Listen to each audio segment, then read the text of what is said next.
सरकार पार्टी के राष्ट्रीय अध्यक्ष सह मधेपुरा के पूर्व सांसद पप्पू यादव ने आज प्रेस वार्ता को संबोधित किया।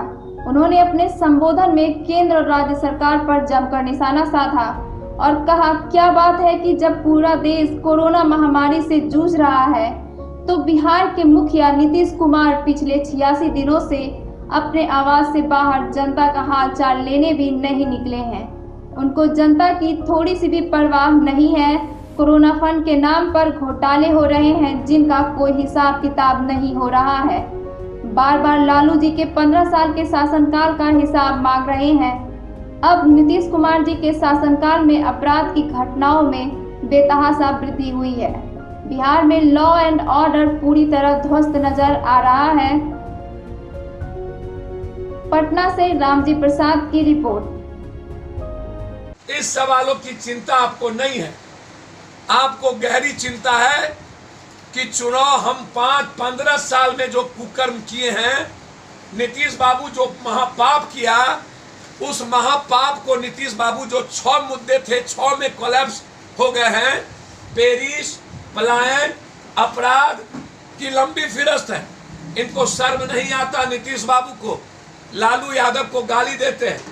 लालू यादव ने जो भूल किया होगा उसका पप्पू यादव के पिताजी ने उनका रिजल्ट दिया। अब आपने 15 साल क्या किया? एक तो यह सवाल जनता को बोलिए। आज 15 साल पहले लालू यादव का डर दिखाना अब बंद करिए। एक दूसरा मेरा सबसे अंतिम सवाल है, आप बिहार की युवा चाहती है कि हमारी नौकरी, हमारा अविलंब भर्ती, और बिहार के मिडिल क्लास के लोग चाहते हैं हम पर बोझ अब नहीं पड़े, हमारी स्थिति बुरी हो गई।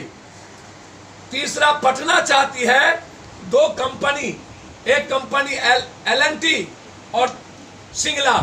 ये L&T और सिंगला कंपनी जिसका पूरा का पूरा काम नीतीश बाबू और इस सरकार के दलाल लोग कर रहे हैं, उन लोगों के रिश्तेदार कर रहे हैं, उनकी जांच। आप इस पर कुछ नहीं बोलते हैं। पटना के कंकरबाग, पटना के राजेंद्र बाग, पटना के कुम्हरार को आप पटना को डुबा के मार देना चाहते। इसीलिए आप ये बताइए कि क्या आप माफ करेंगे? क्या 11,500 रुपया जो वर्चुअल रैली में कहा गया हमने क्वारंटाइन को दिया, उसमें ये माफ होगा? वो 11,000 रुपया कहाँ गया? ये जवाब देना चाहिए। और 200 करोड़ रुपया वर्चुअल रैली, राजनीति का इस्तेमाल क्यों? अंतिम सवाल यह है कि जब आय पर लॉज चलाने वालों को 3 महीने का बिजली माफ करना चाहिए। जो किसी मकान मालिक से लॉज ले लिया और वो भाड़ा चला रहा है अपने परिवार के परिजन के लिए, तो उसका बिजली बिल माफ होना चाहिए। बिहार के सभी कलाकारों की आजीविका खतरे में आ गई है। अतः जितने भी थिएटर कलाकार हैं, ऑर्केस्ट्रा के कलाकार हैं, नुक्कड़ नाटक के कलाकार हैं, उन्हें चिन्हित कर कम से कम 7-7 हजार रुपया उनके अकाउंट में डाला जाए। दरोगा एवं सिपाही भर्ती की रिजल्ट में गड़बड़ी की उच्च स्तरीय जांच हो। वर्तमान रिजल्ट को रद्द करके पुनः जांचोपरांत रिजल्ट जारी किया जाए। STT पर लाठी चलाना बंद करिए। सरकार अपना स्पष्ट स्टैंड बताइए। परीक्षा यदि को आपने रिजल्ट रद्द किया, आप खुद कह रहे हैं कि STT का परीक्षा बिल्कुल पारदर्शी हुई है, तो फिर रद्द क्यों? यदि रद्द करना जरूरी है, जो गलत है, आप अविलंब 2 सप्ताह के अंदर STT का रिजल्ट दे। हम पूरी तौर पर STT छात्राओं के साथ और दरोगा सिपाही भर्ती के छात्राओं के साथ आर पार की लड़ाई। चलो, बिहार को बचाना है, क्रांति की मिसाल बजाना है। नीतीश कुमार जी, आज हर लोग परेशान है स्कूल के फीस से, हर लोग परेशान है किराए को फीस से, हर व्यापारी परेशान है EMI, बिजली और होल्डिंग टैक्स से। जब हमारा दुकान बंद है, हम जब कोई व्यापार नहीं कर रहे हैं, तो फिर आप हमसे बिजली बिल 25,000, 30,000, 36,000 तक कैसे लेंगे? बच्चों से किराया क्यों लेंगे? क्यों ऑनलाइन पढ़ाई करके आप जबरदस्ती बच्चों से आप उसके परिवार को तंग करेंगे। आप एक भी कलाकार की स्थिति बुरी है और ये करके कर रही है। 86 दिनों तक जो मुख्यमंत्री अपने हाथों से एक बोतल एक गिलास पानी प्रजा को ना दिया हो, और देश का गृह मंत्री दिल्ली में अपने हाथों से पर्चा बांटने वाला,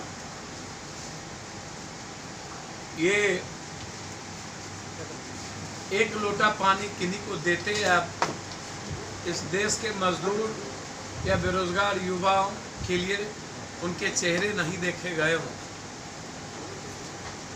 और जिन्होंने बिहार और बिहारियों की उम्मीद और सपनों को ही रौंद दिया 86 दिनों में,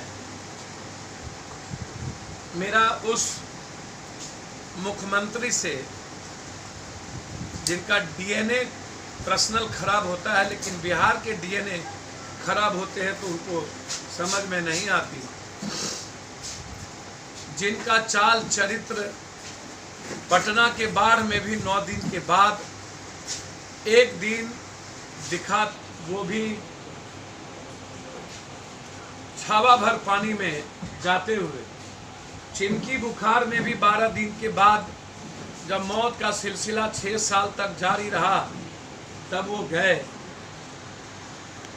और अब कोरोना वायरस जो दुनिया की सबसे बड़ा महामारी थी, जहां पर जांच की प्रक्रिया पूरी तरह फैल हो चुकी हो, बिहार में जांच नाम की चीज नहीं है। लगातार हर दिन हर शहरों में पॉजिटिव केस निकल रहे हों, और उस प्रदेश का मुख्यमंत्री जब मई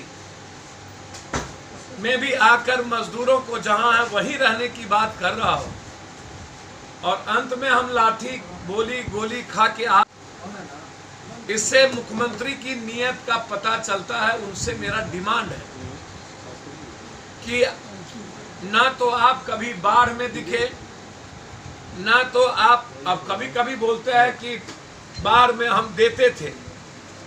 मुख्यमंत्री जी से बिहार जानना चाहती है, इस बाढ़ का अभिशाप बनाने में 15 साल आपके और आपके ठेकेदार और आपके सिंचाई मंत्री का कितना रोल है, और आपके सिंचाई मंत्रियों ने बांध के कितने पैसे लूटे हैं, और उसके बाद आप जनता के खजाने से यदि सड़ा हुआ चावल, अरवा चावल दे दिए, उसके लिए भी आप मांग करते हो।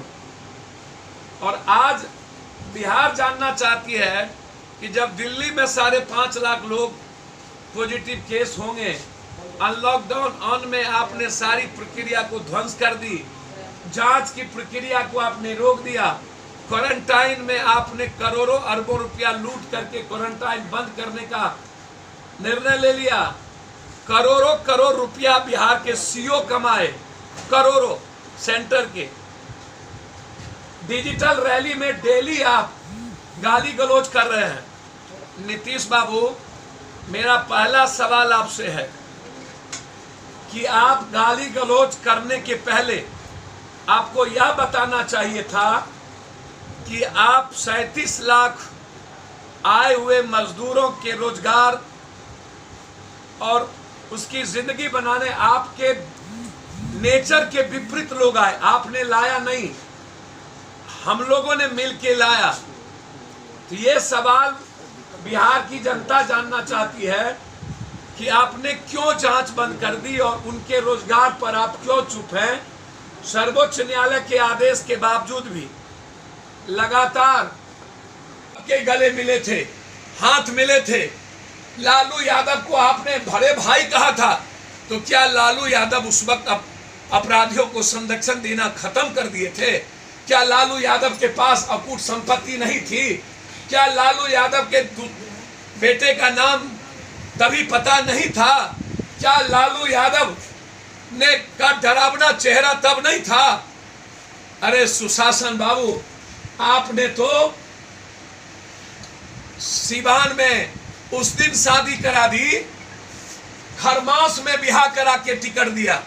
आपसे बड़ा पतित, आपसे बड़ा निर्लजता की सीमा यदि मैं शुरू करूं, हर शहर में आपके आतंक का, आरा में, छपरा में, सिवान में, नवादा में, नालंदा में, हर दल में, यदि नवादा में अखिलेश सिंह है, वहीं राजवल्लभ है, वहीं आपके दल में कोई और सिंह है।